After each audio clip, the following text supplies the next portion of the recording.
Olá, seja muito bem-vindo ao Amo Gente, Odeio Conta. Se você ama gente, odeia conta, assim como eu, seja muito bem-vindo esse lugar para você. Hoje eu tô aqui com o Lucas Puerto, que é CEO da Palu, que é uma holding de 14 empresas de muito sucesso.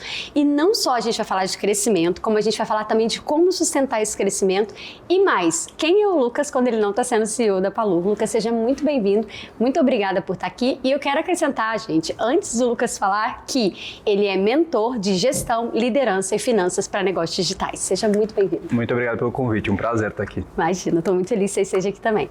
Vamos lá, eu quero começar que você conte um pouquinho da tua história, coisas que as pessoas ainda talvez não saibam sobre você, tanto no mercado quanto fora do mercado. Quem é o Lucas? Quem é uma pergunta difícil de se responder, né? Bom, vou focar na parte mais profissional, depois eu vou para uma parte um pouco mais pessoal, tá? Eu fiz administração de empresas, então eu sempre quis trabalhar no mercado financeiro, né? Desde, sei lá, quando eu fui prestar vestibular, eu já falava, não, eu quero trabalhar no mercado financeiro e tal. Meu pai fez administração de empresa, então tem um pouco disso. E tanto meu pai quanto minha mãe, meu pai tem empresa, minha mãe é profissional liberal, então, enfim, eu nunca me vi muito numa carreira CLT. E eu fui fazer GV, fiz administração de empresas, só que eu não tinha experiência nenhuma em gestão, em liderar pessoas. Eu basicamente comecei a trabalhar como analista financeiro. Então, meu trabalho era lidar com planilhas, com Excel, com apresentações e tudo mais, mas pouco soft skills, né? E aí eu vim para o digital em 2016. Eu era consultor e aí eu ficava viajando toda semana e no começo é super legal, virei cliente diamante, virei o Hyper Blaster, não sei o que, da Azul, da Gol, eu viajava toda semana. Ficava em hotéis, no começo você fala, nossa, que legal, eu posso comer japonês toda semana, todo dia, né? Porque o cliente pagava. E aí chega um momento que você fala, mas cansei já disso. Toda semana fora de casa, morando num hotel, e aí, é duro, assim, pelo menos pra mim era duro. Eu falei, cara, não aguento mais, tô cansado. Comecei a perder, né, aquela coisa, fora de ritmo, não consegue ir na academia, não consegue comer bem, e aí, enfim. Aí eu vim para o digital para vir trabalhar como financeiro de uma empresa, que era a Gratitude. Eu fui o segundo funcionário contratado, a segunda pessoa da empresa. E vim para cuidar do financeiro, só que, como é a segunda pessoa, faz um pouco de tudo. E aí começa, faz CRM, depois faz tráfego, monta o time de vendas, monta o time de suporte. Então, em pouco tempo, eu já estava meio que um COO da empresa ali, né? Um diretor de operações, apesar de nem ter esse cargo. Eu comecei a ter um time ali que respondia pra mim e eu tive que aprender um pouco a liderar na marra, assim, né? Do tipo, beleza, agora você tem uma pessoa que, se você não falar nada, ela não vai fazer nada, né? Então eu aprendi na força bruta, assim, por assim dizer, porque antes eu tinha um estagiário, eu tinha gerenciado um estagiário, que eu acho que não dá nem pra dizer que eu gerenciei, na verdade eu só falava assim, preciso dessa apresentação. Então eu tive que aprender isso na marra. Em 1 ano e meio de empresa, a gente teve um lançamento muito ruim, que a gente quase quebrou, assim, realmente foi bem crítico, a gente ficou bem negativo, ficamos com 3 milhões de reais negativos de prejuízo acumulado, no segundo ano de empresa, imagina só. E aí nessa época os sócios falaram que para eu virar o CEO da empresa, né? Como eu trabalhava em consultoria, eu fazia meio que esse papel de pegar empresas que estavam mal financeiramente e tentar ajudar essas empresas a recuperarem o rumo. Então eu fiz a mesma coisa dentro da Gratitude. Uau. Né? Então a minha experiência anterior, que nem era o que eu pensava que eu ia continuar fazendo, acabou sendo útil. A gente conseguiu reverter ali em um ano e 3 meses, a gente conseguiu zerar esse prejuízo, então a gente demorou 3 anos e pouco só para ficar no 0 a 0, né, se for pensar. E aí em 2021 a gente começou a Palur, então a gente começou a investir em empresas, a gente virou sócio de empresas, tanto que a gente tem hoje essas 14 empresas que a gente é sócio. E aí empresas de mídias, de passar em medicina, de empresa de alemão, SaaS, enfim, então a gente hoje trabalha com vários setores diferentes. E a gente tem a Craft também, que a gente mentora, são só na Craft Black quase 240 pessoas, mais a Craft Blue umas 70, enfim. E a Craft Green agora tem umas 35, 40 pessoas, então estamos crescendo. Uau, eu sou da Craft, recomendo inclusive, para você que está em momento jabá, já vamos fazer o jabá da Craft, jabá mais bem feito dessa vida, recomendo muito, é um grupo que faz a gente crescer como pessoa, como profissional de todas as formas. Lucas, tem uma coisa que me chamou a atenção, que é o seguinte, vocês levaram quase 3 anos para se recuperar. Primeiro, parabéns por falar a verdade, porque a maioria das pessoas que a gente entrevista, quando elas são muito bem-sucedidas, a jornada do herói, ela tem um fundo do poço e uma montanha, a gente fala, beleza, mas o que aconteceu nesse intervalo? Então, que legal que você falou, que teve um intervalo que foi muito complexo, né? Total. Mas qual das suas habilidades interpessoais você acha que mais te ajudou nessa recuperação? Fala assim, cara, ser assim fez toda a diferença pra mim. Eu sou uma pessoa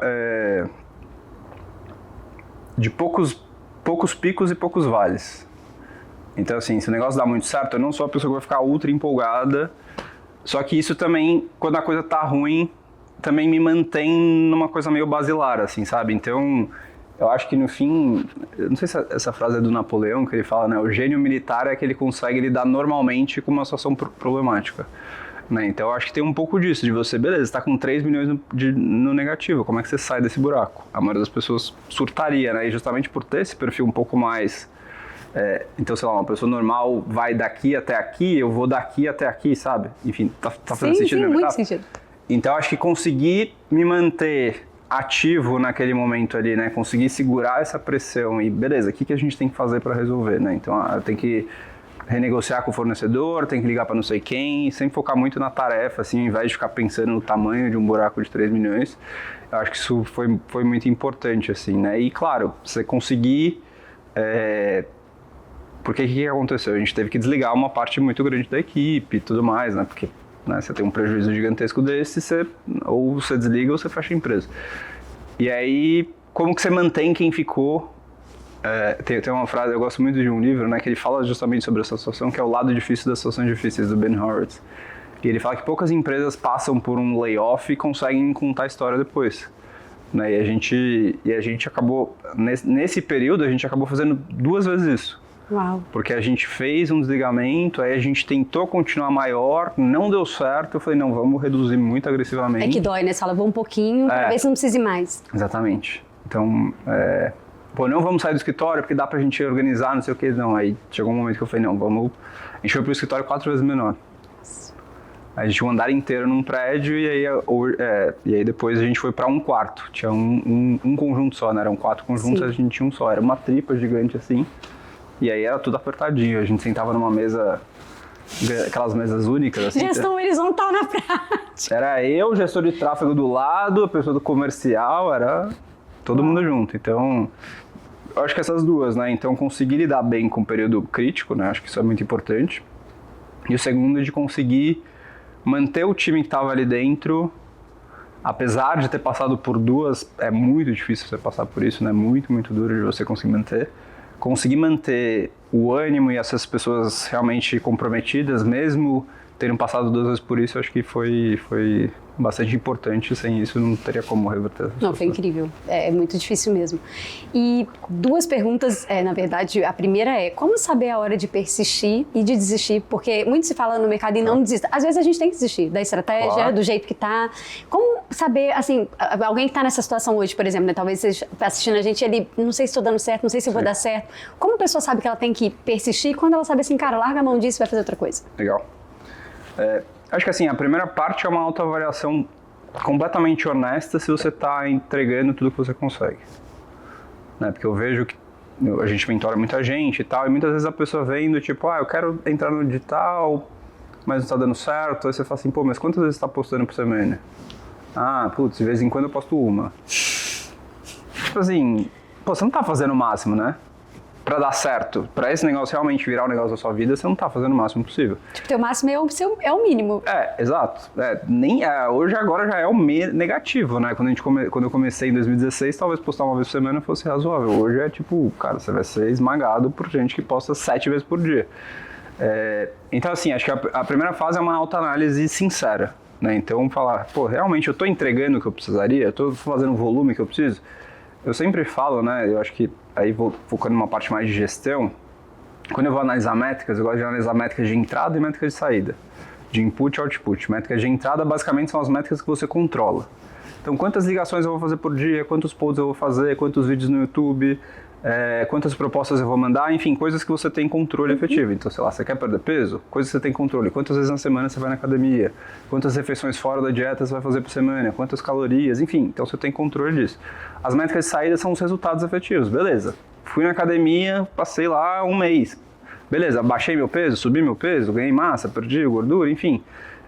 Então é o resultado final que você não controla diretamente. Você foca na de entrada, mas para trazer resultado na de saída.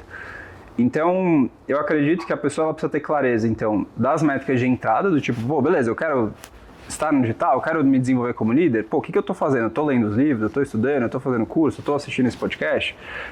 Então, eu acho que entender as métricas de entrada e o segundo ponto é, eu tô conseguindo ver evolução? Então, no fim, mesmo que sejam pequenas pistas de que você está melhorando, porque o começo ele é que nem juros compostos, né? Quando você começa a investir, é triste, porque você investe e aí você ganha 3 centavos no primeiro mês. Sim. E aí você fala assim, o que eu vou fazer com... Tipo, eu botei R$1.000 e veio 3 centavos, tipo, é ridículo. E aí você fala, pô, vou parar de investir, não vale a pena. E aí, pô, é 3 centavos, depois 5, depois 10, depois 15, aí você tá ganhando, daqui a pouco você tá ganhando R$100, daqui a pouco você tá ganhando 200, daqui a pouco você ganha 300.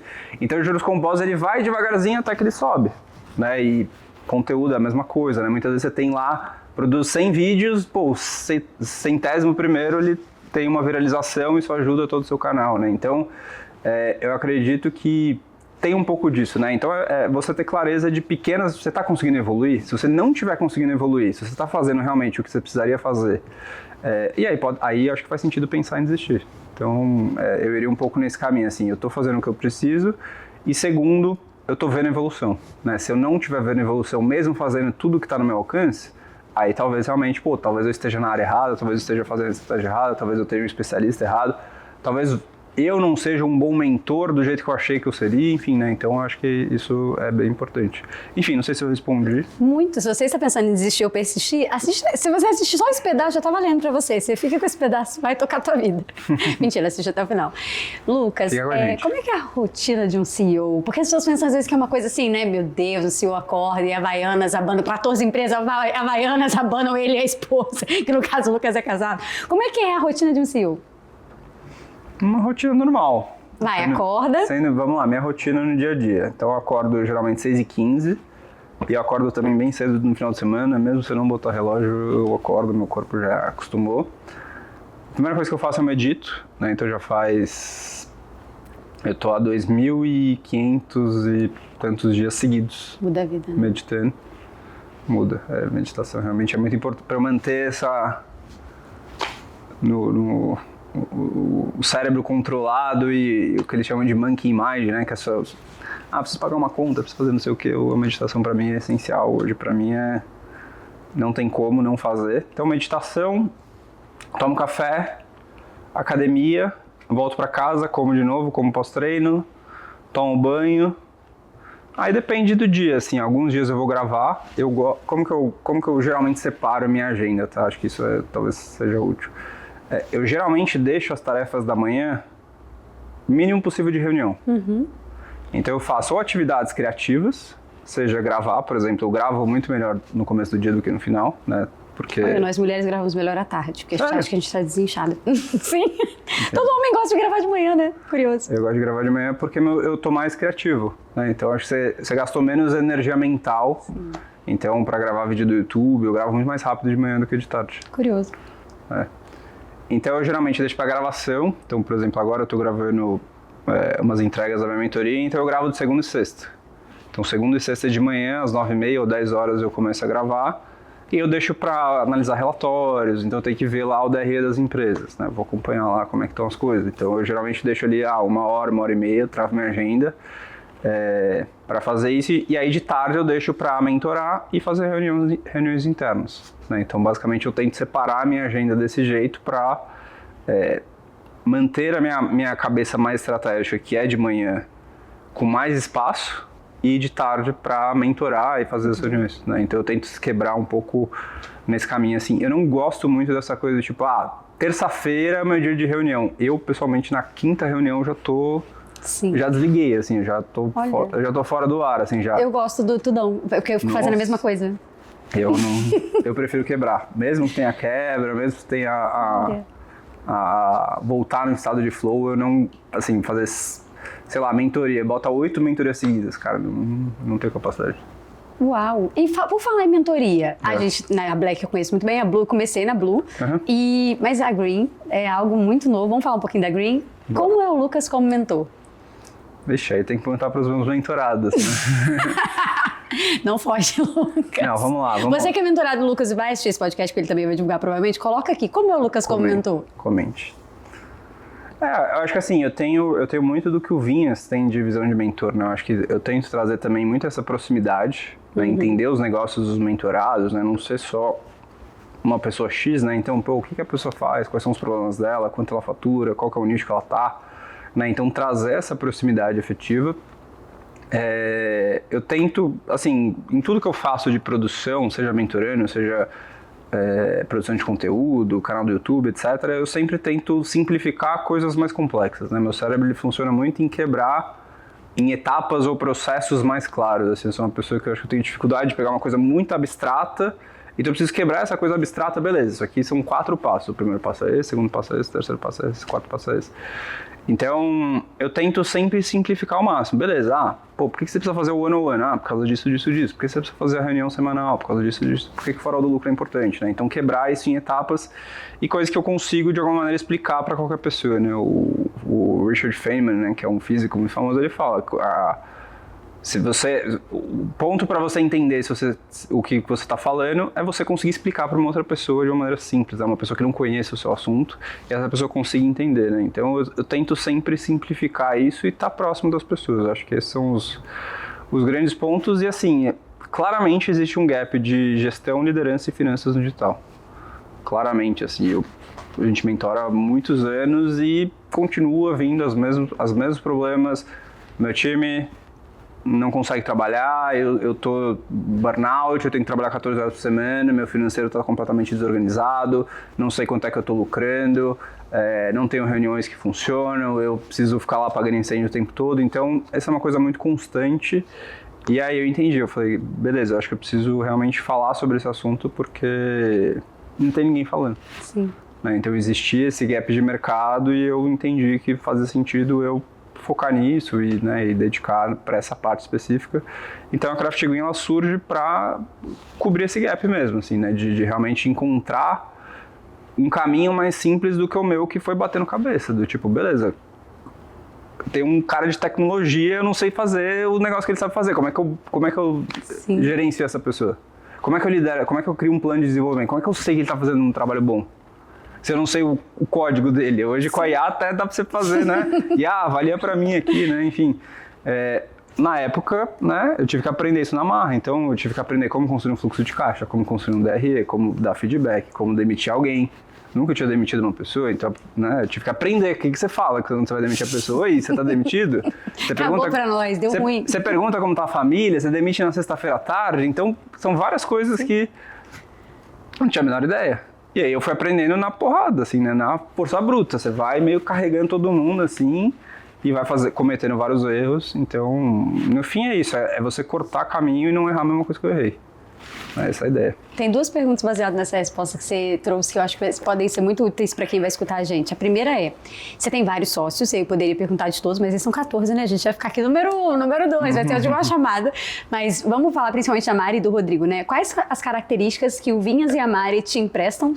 Complementaridade na sociedade é muito importante, né? Sim. E qual a sua característica que você traz para o negócio que faz muita diferença para vocês 3? Tá, o Rodrigo, assim, ele tem uma característica muito importante de relacionamento muito forte, né? Ele é um cara muito bom de relacionamento, ele lida muito bem com as pessoas, ele trata o relacionamento de uma maneira muito sustentável, eu acho, né? Então ele conversa com as pessoas, manda mensagem, pergunta como a pessoa tá, enfim, então acho que isso que ele faz é um negócio incrível. Ele é muito bom vendedor também, né? Então ele tem uma capacidade como vendedor, ele era vendedor de shows, e né? Ele é brutalmente honesto, o que é uma coisa maravilhosa, porque ele consegue unir essas coisas, né? Exato. Então ele é um vendedor diferente do normal, né? Então ele é um vendedor quase um anti-pitch, mas que funciona. Ele quase desvende às vezes e as pessoas compram, né? Então, enfim, é muito interessante ver como que ele faz isso. E eu acho que ele é um excelente mentor, assim, talvez o melhor mentor que eu já tenha visto atuando, assim. Então ele tem uma capacidade de enxergar situações e falar, cara, acho que aqui é o caminho, esse aqui, porque isso acontece por isso, vai por aqui que você vai dar certo. Né? Então ele tem uma visão muito holística no sentido de geral, né, generalista, e o que eu acho é muito importante no processo de mentoria. Então acho que esses 3 pontos para mim são os primeiros que me vêm à cabeça. E a Mari, ela tem uma capacidade de liderança muito boa. Então ela lidera o time, que eu acho que com muita maestria, o time da Craft. Então a Mari que lidera o time da Craft. Ela tem uma capacidade criativa também, que eu e o Vinhas a gente não tem. né? Então ela é muito mais criativa do que a gente, ela é uma pessoa... Os dois são mais introvertidos, a Mari é um pouco mais extrovertida, então acho que isso traz um balanço também. E ela é uma pessoa também que traz essa visão mais estética, assim, traz um gosto, uma sensibilidade que a gente não tinha. Os brindes da Craft que os digam. Então, desde que a Mari entrou, os casacos, a gente teve várias coisas muito, muito elogiadas desde que ela entrou, e a própria estética do evento, né? Então acho que isso, ela acabou trazendo um toque bastante importante. No meu caso, eu acho que eu trago um pouco dessa questão dos números, né? Então eu sou muito o cara dos números, né? Como trabalhei 6 anos no mercado financeiro, eu ficava, basicamente lidava com planilhas, o que foi minha vida aí nesses 6 anos. Então eu sou o cara que estou sempre olhando, beleza, quanto a gente está gastando, quanto está sendo nosso lucro, isso aqui está sendo eficiente, enfim, então eu sou a pessoa que fico ali puxando o time com relação a isso, e acho que é importante ter alguém que faça esse papel, né? Se você só tem a pessoa que gasta, uma hora a conta às vezes pode não fechar. E eu acho que eu trago também um pouco dessa visão mais de gestão mesmo, assim, né? Então, de tipo, beleza, como é que a gente organiza esse negócio aqui para ele rodar bem, para ele funcionar e tal. Então, acho que a gente se complementa nesse sentido. Muito bom. E, Lucas, o que a pessoa tem que ter para trabalhar com você? Fora aspectos técnicos e processo seletivo mesmo, uma característica fala assim, cara, se a pessoa não tiver isso aqui, ela não trabalha comigo.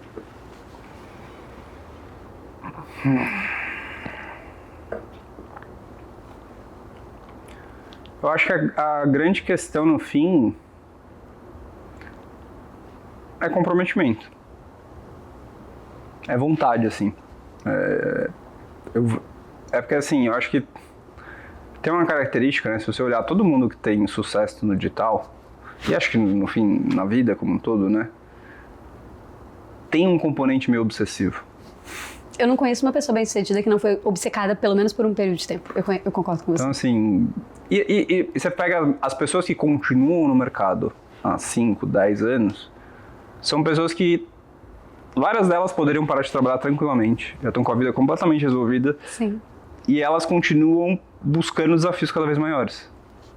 Né? Então tem uma coisa meio obsessiva, e claro, né, essa obsessão não é uma coisa que você cria, eu acredito, né? Uma coisa que eu acho que tem uma coisa natural da pessoa, só que eu acho que tem que ter um pouco dessa...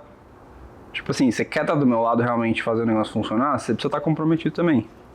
Né? Então talvez não chegue no nível da obsessão, mas que chegue no... Estou realmente comprometido em fazer esse negócio dar certo. Né? Então a pessoa pode errar, a pessoa pode tecnicamente não ser perfeita, e né, nunca vai ser, né? Dificilmente vai ser. Mas se ela não tiver realmente a vontade, eu acho que a coisa, ela acaba sendo meio que a base, assim, sabe? Bom demais. O que você olha, falamos de pessoas, vamos falar de negócios, né? Não precisa falar, óbvio, questões éticas que você olhou em cada um, mas o que você olha quando você vai comprar um negócio? Fala, cara, isso aqui, eu quero investir nisso aqui porque você como CEO mesmo. Tá. O primeiro passo, no nosso caso, né, que a gente investe em negócios digitais, eles são negócios que eles geralmente são personalizados, ou seja, eles dependem da imagem de uma pessoa. A maioria dos negócios que a gente investe, eles dependem da imagem de uma pessoa. Então, assim, a primeira coisa é você comprar a pessoa, né, o time que está tocando efetivamente ali. Então, você vai ter geralmente um especialista ou uma especialista e vai ter ali ou um sócio, ou vai ter uma operação ali que funcione efetivamente. Então, o time é a coisa mais importante. Eu acredito muito que um time bom com um produto ruim, ele vai conseguir iterar a ponto de chegar num produto bom. Agora, o produto bom com o time ruim, eu acho que uma hora ele vai morrer. Sim. Né? Porque o time ele vai, alguma hora, parar, alguém vai copiar o seu produto e já era.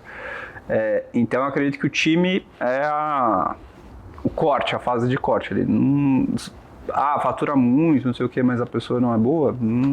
Eu não acredito nisso, né? Então, a gente sempre pensa nessa questão de longo prazo. Eu acho que é um alinhamento de visão, né? Então acho que isso, para uma sociedade, qualquer tipo de sociedade, eu acho que é essencial, né? Então ter clareza efetiva, né? Se você tem um sócio que quer abrir capital e o outro quer faturar 10 milhões, alguém vai ficar triste. Sim. Um dos dois vai necessariamente ficar triste, né? Porque uma empresa que abre capital é uma empresa muito mais complexa do que uma empresa de 10 milhões. E aí muitas vezes essa pessoa não quer pagar o preço e aí dá pau, né? Inclusive essa aqui me chamou muita atenção, que a Hotmart divulgou uma vez que o primeiro motivo para as empresas saírem do Galaxy é briga societária, é disputa entre sócios. E o segundo motivo é falta de gestão financeira. Então, gente que fatura muito, não tem controle e desaparece, fecha a empresa, quebra. A conta não fecha. Pô, tô faltando 30, mas tô gastando 35. Uau. Né? Então, Faz a green. Se você está faturando 30, gastando 35, esse recado é para você. Isso aqui é um parafuso que você aperta, você pagou. Faz toda a diferença, né? Com certeza. E tem um ponto que você falou que, gente, sociedade é um casamento sem a melhor parte. Essa é a verdade. Pensa só, você paga conta com a pessoa, você discute problemas com a pessoa, você ganha coisas com a pessoa. É isso. E tem que ser um casamento muito bem feito mesmo e com complementaridade. E, Lucas, como é que você vê o mercado digital daqui pra frente, né? Principalmente com o avanço das IAs e tudo mais? Porque toda vez que... Eu lembro quando surgiu o time comercial no digital, foi uma coisa... Agora tudo vai ser... tudo não vai ser nada. Agora tudo é high ticket. Calma, se acalma. Porque às vezes a pessoa que tá assistindo a gente... não, então agora... O CEO da Palu falou que é isso. Como é que você vê o mercado digital daqui pra frente? O que você acha que vai fazer as pessoas, que é inclusive o slogan da Craft, né? São os negócios que resistem ao teste do tempo. O que vai fazer os negócios digitais continuarem resistindo ao teste do tempo, além de estar num bom grupo? Legal.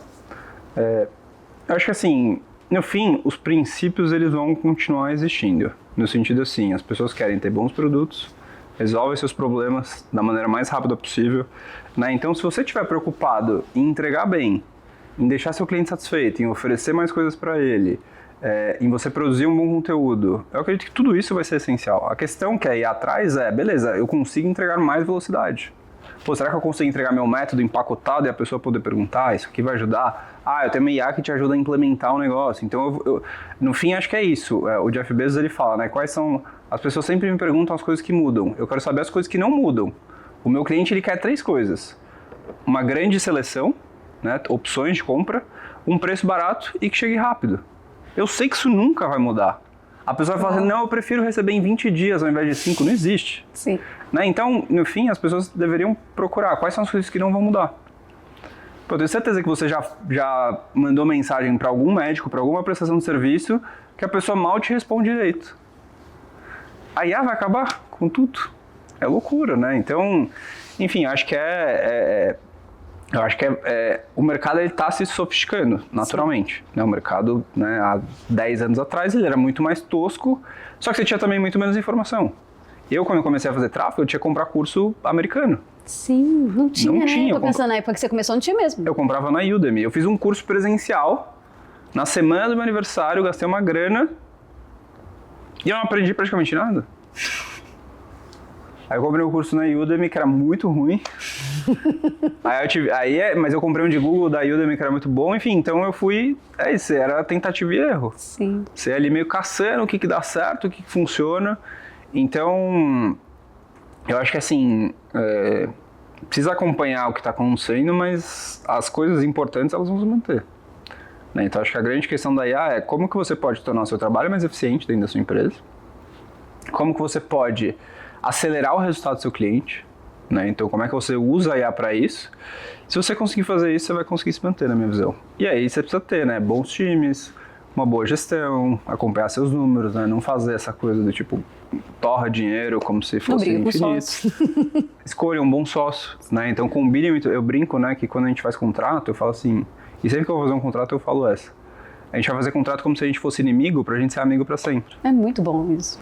Eu sempre abro com essa, porque no começo eu ficava meio receoso. Pô, é quase começando um relacionamento e você tá falando do prenup, né? Sim! E aí eu trago essa, quebra o gelo.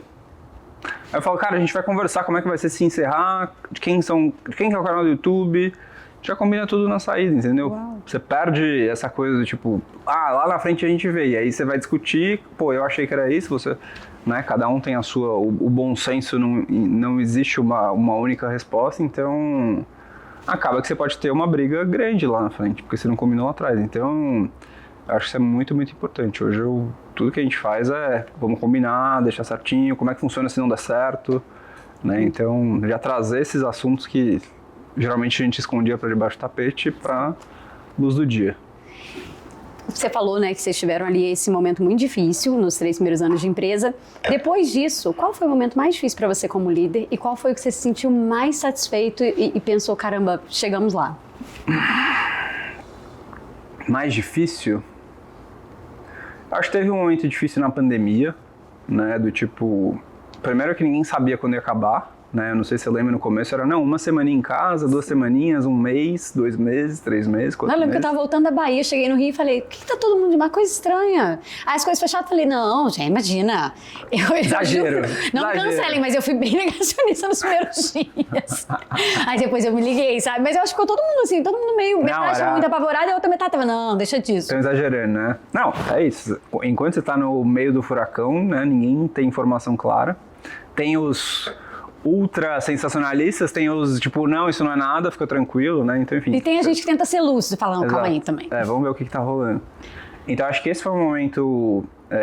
porque, assim, além de eu sair, a gente saiu de uma operação praticamente 100% presencial para uma operação 100% remota de uma semana para outra. Então, acho que você passar a lidar com as pessoas à distância muda muito. Sim.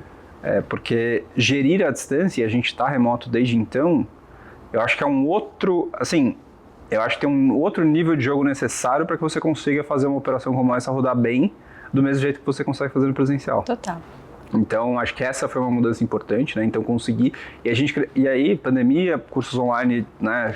Praticamente todo mundo aproveitou esse timing. Então, a gente cresceu muito a equipe, a cultura acaba tendo aquele choque, assim, porque, né, essas pessoas... Antes, eu almoçava com as pessoas, eu conhecia as pessoas, você trombava ali, você trocava uma ideia, tava no café, e aí, como é que tá? A cultura estava materializada em você ali, né? Exatamente. E não só em mim, nas lideranças, Sim. porque toda a troca acontecia ali, tinha as reuniões presenciais e tal. E aí chega um momento que a gente basicamente dobra a empresa no meio da pandemia, então são 50 pessoas novas que nunca se encontraram pessoalmente, e aí você precisa conseguir passar a cultura para isso, né? Então, obviamente que ali foi uma oportunidade de crescimento, né? A gente cresceu pra caramba, assim como quase todas as empresas do digital, mas também foi um momento ali de, nossa, beleza, agora eu preciso aprender como é que eu faço online. Né? Então a gente não sabia quanto tempo ia durar, como é que ia funcionar depois, se a gente ia voltar presencial ou não, enfim.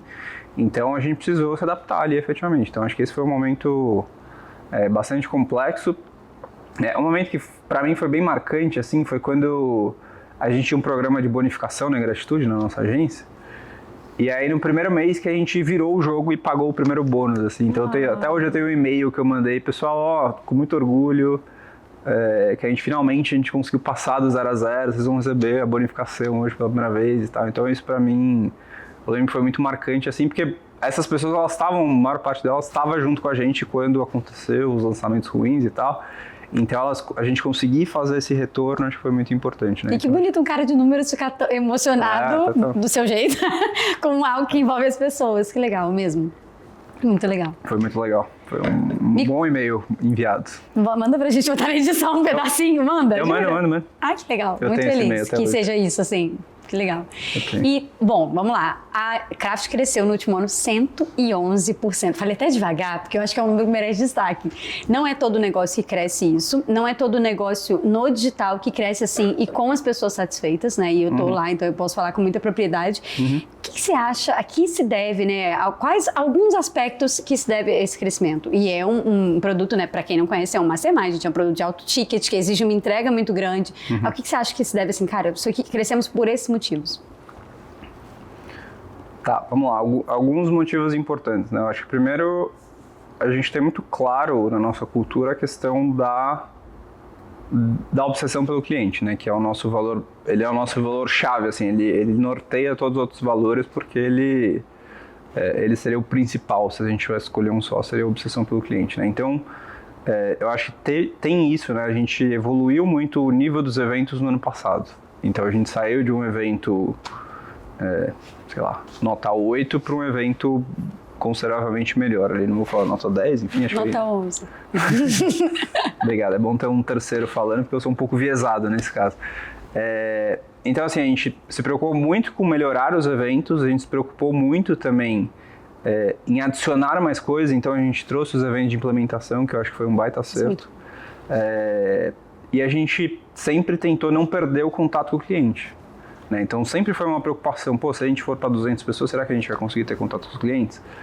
Então tem um esforço, principalmente do Vinhas, no caso da Black, né, para garantir que ele está conseguindo acompanhar as pessoas, ele sabe os problemas das pessoas, ele consegue conversar com as pessoas e responder às pessoas e ajudar efetivamente no momento difícil, né? Porque muitas vezes você vai buscar um mentor quando você está numa crise, por assim dizer, né? Então, eu acho que conseguir Eu acho que esse ponto, obviamente, ele é essencial. O outro ponto que eu acho que tem a ver com isso também é a gente estar muito olho nos números muito perto. Né? Então, eu brinco que é quase ficar com... Sim. Pô, como é que tá a minha pulsação aqui, né? Então, pô, quanto que a gente está faturando, quanto que a gente tem de renovação. Um negócio muito importante pra gente, como a gente tem um produto muito relevante e que ele tem uma taxa de renovação alta, a gente manter a taxa de renovação alta. Então, a gente está sempre acompanhando como é que tá. A gente tem a meta ali de 70%, né, de renovação da Black. Então, a gente precisa ir sempre acompanhando. Beleza, se tiver atrás, a gente vai... Que tipo de ação que a gente pode fazer? Né? Então, a gente lançou o 3x2 ano passado, que foi uma estratégia, né? Eu sempre penso o planejamento estratégico como se fosse um GPS, né? Eu brinco, para mim, é a metáfora perfeita, que o GPS, se você errar a rota, ele vai recalcular. Sim. Então, o planejamento estratégico é isso. Eu tenho minha meta ali, eu tenho meu objetivo, faturar tanto, lucrar tanto. Se eu errar uma saída, eu vou buscar qualquer nova saída. Então, eu vou recalcular a rota ali. Às vezes, eu vou demorar um pouco mais. Ou vou precisar de mais esforço, né? Que é o que acontece geralmente no planejamento estratégico. Mas é possível buscar a rota. Então, acho que você está muito perto dos números, acompanhando constantemente, faz com que você consiga corrigir rápido. Eu tive, foi muito curioso, assim, uma pessoa na Black, né? A gente teve um evento agora no começo de março.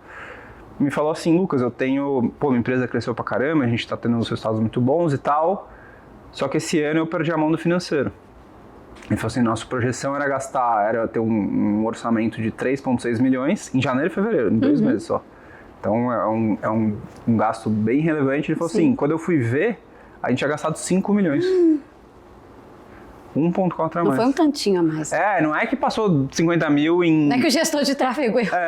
Exato. Não é que, pô, deixou uma campanha rodando 2 dias a mais, aí eu contratei uma pessoa a mais, pô, passou 50%. Muitão. Né? Então, assim, é por isso que o segundo maior motivo da saída do Galaxy, da quebra das empresas, né, é muito isso. Pô, se você só faturar, não é suficiente. Uau. Né? Porque... E você se acostuma, né? Na pessoa física isso também acontece, né? A pessoa ganha um aumento, ela aumenta o custo de vida. E aí daqui a pouco você precisa manter uma estrutura, precisa manter uma aparência, que na verdade você está impressionando pessoas que na verdade não... Você nem queria impressionar. Que não é exatamente, não tá nem preocupadas com você. E aí você tá lá gastando todo o seu salário porque você tá comprando um relógio X ou, sei lá, fazendo um esporte que você nem gosta porque você quer estar junto com as pessoas, enfim. Então, acho que é essencial você ter essa clareza dos números, assim, tanto do faturamento, então para buscar o faturamento, tipo, beleza, quais são as ações que a gente vai fazer para recuperar se a gente estiver atrás, e olhar também o resultado final, né, que é o que é mais importante, né, que pouco se fala no digital, que é do lucro, né? Então... A gente entrevistou o Lucas Perto, agora já entrevistou o Lucas Lucro, mas sem brincadeira. Falando sério, né, sobre lucro, é uma coisa que as pessoas não olham. Gestão é uma dor muito grande. A pessoa acha que está gerindo, porque, né, agora ela comprou um carro à vista, então ela acha que ela está fazendo uma ótima gestão do patrimônio dela. E é comum, né? O digital vendeu pra gente, a gente teve várias fases. A ideia do notebook na praia, primeiro. Já tentou trabalhar na praia? É um inferno. É melhor trabalhar e ir pra praia. Nunca, porque trabalhar com notebook na praia seria... Isso! Claramente uma péssima ideia. Eu fico imaginando você não orna, Lucas. Não orna. E depois vendeu essa ideia de que bens tem a ver com prosperidade. E uma coisa não tem nada a ver com a outra, né? Total. Cada um valoriza uma coisa, a gente precisa respeitar isso. Claro. Mas você não precisa ter um Porsche. Se quiser, pode. E se puder, pode também. Mas não é isso. E como os negócios chegam pra você? Os negócios você diz pra gente investir? Isso, pra você investir. Eu queria que você contasse uma história que a pessoa perdeu a oportunidade de ser investida por você por algum motivo que tem a ver com o número. Assim, não só investir, mas assim, muitos mentorados, a pessoa não tem clareza nenhuma dos números. Eu falar assim, como que tá sua DRE, a pessoa não sabe. Tipo assim, não tem a menor ideia. É de comer DRE, né? Nem sabe o que é DRE. Então... A falta de clareza às vezes me impressiona, assim, do tipo, pô, como você toca a sua empresa, né? Sem saber quanto você tá faturando, quanto você tá lucrando. Aí, tipo, ver o print da Hotmart é suficiente, né? Como é que você toma uma decisão, como é que você sabe que tá sendo eficiente, onde você tá gastando mais do que deveria, né? Então, pra mim, que são coisas básicas, né? Porque eu trabalhei em mercado financeiro e, né, eu montava muitas vezes os DREs das empresas que a gente ia fazer consultoria e tal. Então, foi uma coisa que a gente sempre teve. E aí, quando a gente tava muito no vermelho, eu precisava olhar ainda mais de perto, né? Porque cada real... Eu lembro que uma das coisas, pra mim, era muito difícil. Pô, você tá lá no vermelho. A primeira coisa que você corta é imposto, né? Então, Receita Federal, um beijo, a gente já pagou, tá? Então, tá tudo certo, mas a primeira coisa que você faz é parar de pagar imposto. Aí você vai ver se consegue renegociar, fazer um refis e tal. Mas uma coisa muito difícil, depois de demitir as pessoas, né, que a gente teve que desligar, a gente chegou a desligar 1/3 da empresa, tinha mês que eu não conseguia pagar o salário de todo mundo. E aí eu tinha que chegar para algumas pessoas e falar, cara, eu não consigo te pagar dia 5, eu posso te pagar dia 15? E, pô, pra mim isso era um negócio horrível, né? Porque eu tô pedindo pra uma pessoa que só trabalha naquela empresa pra ela abrir mão naquele dia e, né, ver se ela... E claro, obviamente, eu só chamava os líderes que ganhavam os melhores salários, né? Eu nunca ia chegar pra uma pessoa que tem um salário mais baixo e falar, então posterga aí, eu posso postergar. E aí eu já tinha cortado o meu próprio, né? Então, enfim, acho que foi, inclusive, a minha primeira ação, foi cortar o meu salário do Vinhos, foi minha primeira ação como CEO. Uau! Porque, né, enfim, eram, obviamente, os maiores salários da empresa, então a primeira coisa que eu fiz foi cortar. Mas tinha mês que não adiantava eu não pagar ele, não pagar o meu salário, eu tinha que chegar para outras pessoas e falar, cara, posso te pagar a 10? Né? Enfim, então isso era bem dolorido. Então eu sempre tive esse controle muito perto, né? A partir do momento que você tem esse controle muito perto, é uma coisa que eu não larguei, né? Então até hoje eu continuo acompanhando, eu vejo o fluxo de caixa diário. Toda vez que o time tem algum pagamento acima de 5 mil reais, eles mandam para mim. Legal. Então eu continuo aprovando, tem um processo de aprovação, eu olho o DRE linha a linha quando a gente fecha o mês, né? Então eu continuo estando próximo. Só que já teve empresa que a gente foi investir, que eu falei, cara, me manda seus números, a pessoa falou, cara, eu tenho um print da Hotmart, tenho, né, e... Caramba. Era uma empresa que faturava 8 milhões de reais. Imagina o Lucas chegar para você hoje, na tua empresa, e falar, quero investir em você, me manda seus números, e aí você mandar uma print da tua calculadora para ele? Tu perdeu uma oportunidade dessa. Realmente, não faz sentido. Não vai, porque é uma baita oportunidade, né? Que poderia, inclusive, mudar o jogo da tua empresa, ter um investidor. Total, com certeza. Então, assim, eu acho que não só comprando empresas, mas, de novo, como mentorando muita gente, e gente, assim, mais de 10 milhões que não tem nenhum dado financeiro. Caramba. É uma loucura. É grave. É grave. É grave. Se você está assistindo esse podcast e tem essa dificuldade, presta atenção nisso. Porque, assim, a gente não vai empreender para passar perrengue, a gente vai empreender para sofrer, a gente vai empreender para ser feliz, para empregar as pessoas, para mudar o mundo através daquilo que a gente acredita. Então, procure conhecimento. Lucas, nem todo mundo tem acesso, né? A gente falou super bem aqui de todos os programas, mas nem todo mundo tem acesso e a gente entende que cada pessoa está num momento de vida. Claro. E é maravilhoso quando a gente pode ter, mas se a pessoa ainda não tem um livro de R$50, eu acredito que a maior parte das pessoas talvez esteja assistindo a gente, até pelos nossos públicos, possa comprar. E para essa pessoa, quais livros você indica para ela começar a abrir a cabeça dela para gestão e liderança? Bom, meu favorito é o Gestão de Alta Performance, né? Meio clichê. Então, do Andy Grove, para mim foi muito importante. Se você está numa situação crítica, eu gosto muito do lado difícil das situações difíceis, porque ele traz uma perspectiva ainda pior do que a minha na época, né? Porque ele estava devendo bilhões e, né, enfim, eram os números muito maiores, teve que demitir muito mais gente, né? Então, ver alguém passando por isso, quando não tem respostas certas, né? Acho que essa é a grande questão, né? Porque existem caminhos, existem estratégias, mas você vai ter que escolher a menos pior muitas vezes, né? Então, nesse cenário, acho que esse livro para mim foi muito importante também. Eu gosto muito do Coach de $1 trilhão, né, que fala sobre o Bill Campbell, que era o coach do Steve Jobs, que era o coach do pessoal do Google, enfim, era um cara incrível.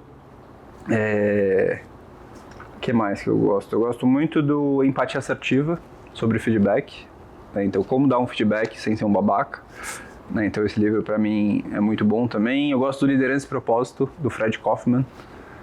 Enfim, eu gosto muito de livros de gestão, né? Poderia passar aqui algumas horas falando sobre livros, que é um assunto que me interessa muito. Tem um livro sobre gestão especificamente, esse só tem em inglês, que chama The Manager's Handbook. Ele é muito, muito bom, assim, um livro bem tático, assim. Sim. Como fazer, como avaliar desse jeito. Ele trouxe algumas coisas que eu consegui adaptar pra gente internamente, então... É um livro bem desconhecido, né? Eu pelo menos só vi uma pessoa falando uma vez dele, mas pra mim é um livro eu só vi incrível. você, eu já tinha visto você falar antes dele, antes daqui, mas Que só massa. você. Então, mas é um livro que, assim, pouca gente realmente conhece, mas pra gestão ele é um livro muito, muito bom. E se você estiver sendo um gestor pela primeira vez, tem um livro famoso que chama Gestor pela Primeira Vez, que é muito legal. A gente fez, inclusive, um clube do livro uma vez na empresa. Então, tinham vários gestores novos e a gente falou, não, vamos estudar sobre isso, né? Então, eu encabecei ali esse clube do livro, foi bem legal as pessoas trocando, falando, nossa, aqui realmente faz sentido e tal, né? Então, ele foi um livro bem legal da gente discutir. E um que não seja sobre gestão, mas que mudou a tua vida? Um livro que não tenha nada a ver com a nossa área de atuação, que você falou, cara, isso aqui mexeu comigo. Acho que assim, eu quando criança eu gostava muito de ler gibi, assim, mas eu não era muito de livros. Que gibi você lia? Turma da Mônica? Turma da Mônica. Eu amava a Turma da Mônica. Pô, eu passava horas na livraria. Meu pai gosta de livraria. Igor, vocês não estão vendo o Igor, mas ele tá aqui concordando. Eu passava horas na livraria, assim, tipo, lendo gibi. Era muito maravilhoso. Só que eu não era muito de livros, assim, até uns 10 anos, 11 anos, eu não... Sei lá, era aquela coisa, livro é da escola, livro é chato. Sim. E aí o primeiro livro que eu ganhei, assim, que eu realmente queria ler era Harry Potter. Oh, Né? sim. Então eu comecei a ler, acho que a coisa de começar a ler de verdade livros começou ali, né? Então acho que como criança, e acabou que eu tinha meio que a mesma idade do personagem, né? Então enfim, isso acabou sendo interessante, eu tinha ali meus 10 anos, acho que ele tinha 10 também. Então acho que ali foi importante. Um livro que eu acho que pra mim foi bem importante, foi que eu li no começo da Gratitude, foi o Essencialismo. Né? Então que é um livro que ele traz esse conceito sobre dizer não, né? Então que eu acho que é uma coisa que eu tinha muito mais dificuldade antes, né? Então eu era sempre tipo, beleza, manda. Aí chega uma hora que você tem que falar não. Se você não falar não, você vai sempre estar subotimizado as oportunidades, né? Então acho que esses foram os importantes. O Harry Potter para eu começar a ler e o Essencialismo uma parte um pouco mais profissional, assim. Muito bom. E Lucas, mesmo sendo CEO e um cara de números e focado e tudo mais, você precisa ser criativo para várias coisas na sua vida. O que alimenta a tua criatividade? O que quando você não está trabalhando, você faz e fala, cara, isso aqui me deixa mais criativo instantaneamente? Eu gosto muito de música. Eu tenho um gosto musical, as pessoas geralmente acham extremo. Agora a gente quer saber. Eu tenho, meu cenário do YouTube, teve uma vez que eu postei, eu tenho 3 discos, né? 3 capas de disco. Você gosta de vinil também? Eu gosto. Eu também, eu coleciono. Adorei. Eu Tchau, tenho. gente, acabou. A gente vai conversar sobre isso agora, foi ótimo. Aí eu tenho 3 vinis, aí eu tirei uma foto e falei, duvido alguém acertar quais são os 3. Ninguém acertou. E aí era o Clube da Esquina, que Adoro. que é aquela capa dos 2 meninos sentados, que é uma capa clássica. Tem um LP do Kendrick Lamar, Sim. que é o Damn. Eu tenho a versão... Geração Z, ó. Eu tenho a versão assinada por ele. Eu tenho o disco assinado pelo Kendrick. Vende, faz rolo. Dependendo. Eu tenho 2. Fala nada que o Craft não faz. Eu tenho 2. Você tem 2? Eu tenho 2 porque ele deu um problema na entrega, eu mandei uma mensagem falando, não chegou e tal. Tinha passado, sei lá, 6 meses. Aí eles falaram, a gente vai mandar outro. E aí chegou o primeiro, e eu avisei, já chegou. Eles falaram, não, agora a gente já mandou, então eu tenho 2 assinantes. Então se você quiser comprar, sabe? Então é Faz um time, rolo, acabando aqui, manda o link. Manda o link.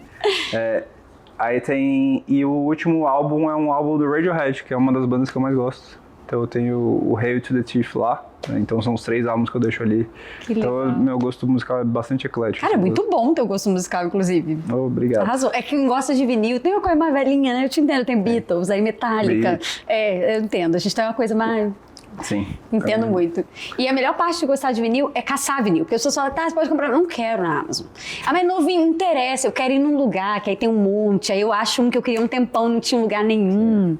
É que nem ouvir uma música no rádio, é diferente de você botar no Spotify. É muito. O chiadinho da vitrola, não tem nada igual aquilo. É isso. É isso. Como esse podcast foi de gestão à vitrola. É isso. Mas que legal saber que música te inspira. Eu era tão nerd de música que eu não sei se você conhece um site que chama Rate Music. Não. Você consegue avaliar os álbuns. Eu tenho mais de 600 álbuns avaliados que eu dou nota.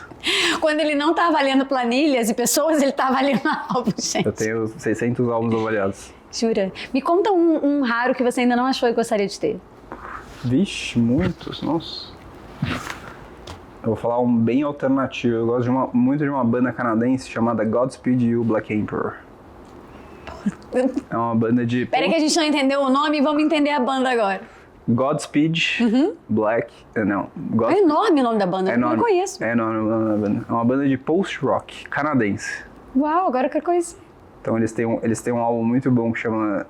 O nome do álbum também é muito grande. É Lift Your Skinny Fists to Heaven. Eles têm essas coisas com o nome grande. Lift Your Skinny Fists to Heaven, like Anthony's to Heaven. Então é um nome bem grande. Então esse é um álbum que eu gostaria de encontrar. E ele é um dos que eu dei nota 5 no Rate Music. Só tem acho que uns 12 álbuns que eu dei nota 5. Gente, se você quiser saber mais sobre o Lucas, a gente sabe muito. E isso é curioso, a gente sabe muito sobre uma pessoa pelo que ela ouve. O meu nome é Julian por causa do filho do John Lennon. Ah, é? É, real. Meu pai olhou e falou, uma menina, vai chamar Julian. Que é o nome do filho do John Lennon.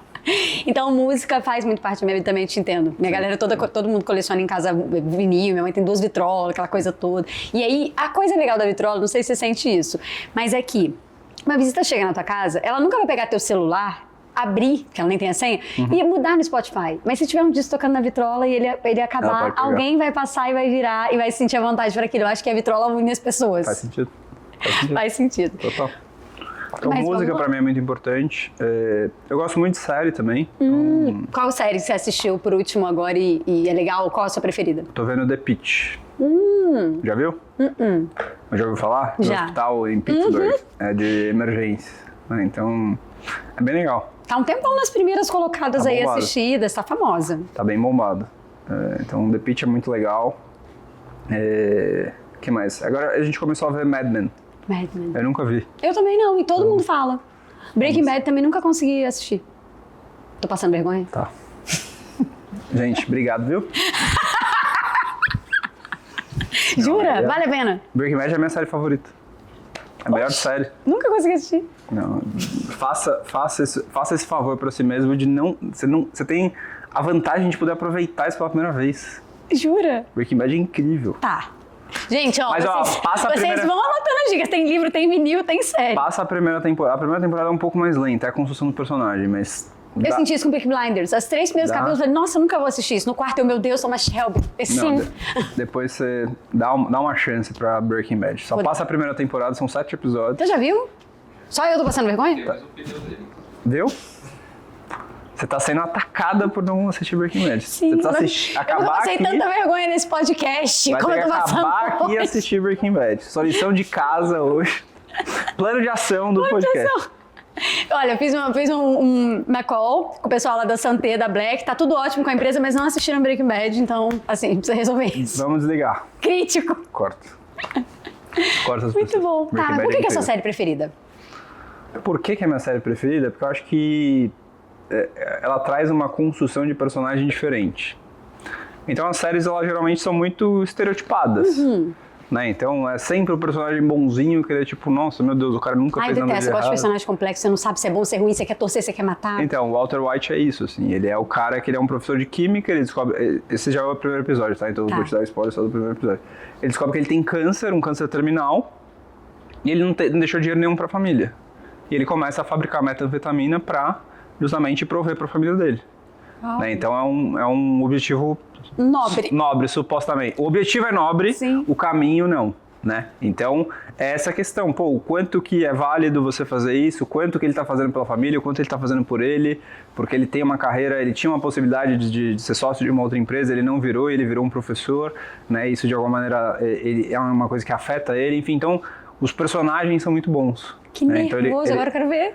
Então ele consegue trazer um personagem que ele é um personagem que, apesar de ser um anti-herói, claramente, né? Ele vem de metanfetamina, ele é um personagem que você, de alguma maneira, começa a torcer. Sim. Né? Então ele tem essa capacidade, né? Enfim, então eu acho que o próprio Game of Thrones tem um pouco disso, né? Que ele quebrou um pouco aquela coisa do bonzinho ser sempre bonzinho e aí o principal morre na primeira Você temporada. começa a imaginar, você fala, por que eu tô torcendo pro homem que matou um monte de gente agora, gente? Calma Não, aí. e como que o cara matou o principal? Sim! Pô, eu não vou falar quem morre, mas enfim, né? Mas... Isso me pegou também. Eu só continuei assistindo por isso. Eu falei, isso aqui só pode ficar muito bom. Exato. Ou muito ruim. Exato. Então, pô, ele matou o cara principal, né? E aí, né, como é que você continua a história? E o cara que é bom, na verdade ele é mau. O cara que é mau, na verdade, ele fez porque o outro rei ia matar todo mundo, enfim. Então, eu acho que conseguir trazer um personagem mais complexo, efetivamente, eu acho que pra mim é um negócio que chama muita atenção. Eu também, eu te entendo. Uau, eu gosto do Bob Axelrod, de Billions. É isso. Sim. Tem hora que você fala, tô com ele, tem hora que você fala, tô longe dele, Filho da mas mãe. tô com ele também. Sim, sim. Total. Então, Breaking Bad, lição de casa. Assista. Maravilhoso. Lucas, eu poderia ficar a tarde toda aqui conversando com você, inclusive eu posso, mas mentira, ele deve ter outras coisas pra fazer. Mas a gente tem um quadro aqui no podcast que chama Gente Como a Gente, que a gente faz perguntas, assim, absolutamente superficiais e divertidas, só pra gente rir juntos e pra galera poder te conhecer um pouco melhor. Bora. Então, são 5 perguntas, tá? Primeiro, o que é superestimado? Uma coisa que todo mundo acha maravilhosa, você fala, ai, nem é tudo isso. Eu sou uma pessoa fora, acho que isso dentro do digital vai parecer meio esquisito, mas eu tenho zero apreço por carro e por relógio. Eu só tenho um Apple Watch, esse é meu único relógio. Eu gosto de ficar acompanhando... Oi, meu nome é Lucas, sou CEO da Palura e esse é meu único relógio. É meu único relógio. E eu também tenho zero... Nossa, meu Deus, carros e não sei o que. Tipo, pra mim, eu vim de Uber pra cá, então Sim. eu tenho zero interesse nisso. É uma coisa que... Não, eu tô parada. Completamente superestimado pra mim. O que é que você sente vergonha alheia? Que você olha assim na internet e fala, não é possível. Não tem um amigo pra avisar?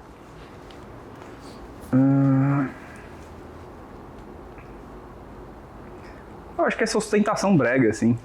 Pô, isso aí pra mim é muito brega, assim. Eu acho que a pessoa que fica mostrando, assim, sabe? Tipo, não quero mostrar, só tá aparecendo a chave do meu carro aqui, sabe? Como se estivesse sem querer. Tipo, pô, todo mundo sabe que isso aí você tá forçando a amizade, né? Então isso eu acho... você tentar vender com a ostentação, eu acho bem bregão. Então, uma coisa que eu definitivamente não é minha praia. Boa. Você tem um melhor amigo? Tem. Qual o nome dele? Não sei se eu tenho um melhor amigo, eu tenho amigos. Um que te conhece muitão, assim. Acho que o Bruno.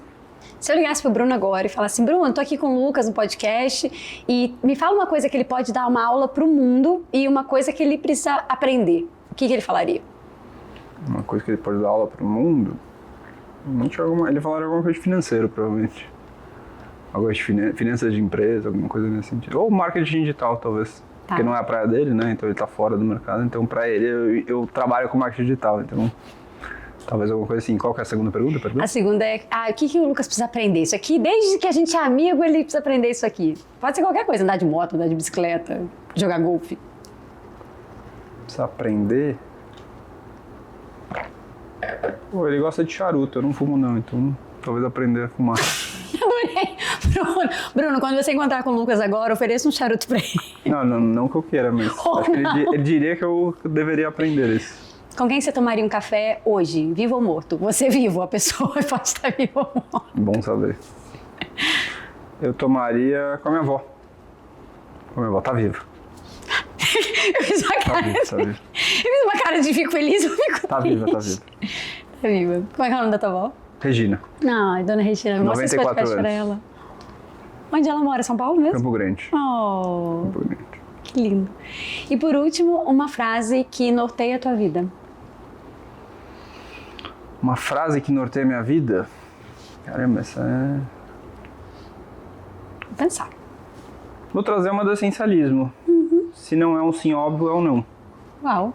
Acho que essa é uma frase importante. Lucas, muito obrigada por ter Obrigado vindo. pelo Muito convite, obrigada foi um pelo teu prazer. tempo. Eu estou muito feliz. Eu espero que você que está assistindo curta, comente, compartilhe, aprenda mais sobre gestão, sobre vinil, sobre séries e assista Breaking Bad. Um beijo e até o próximo episódio.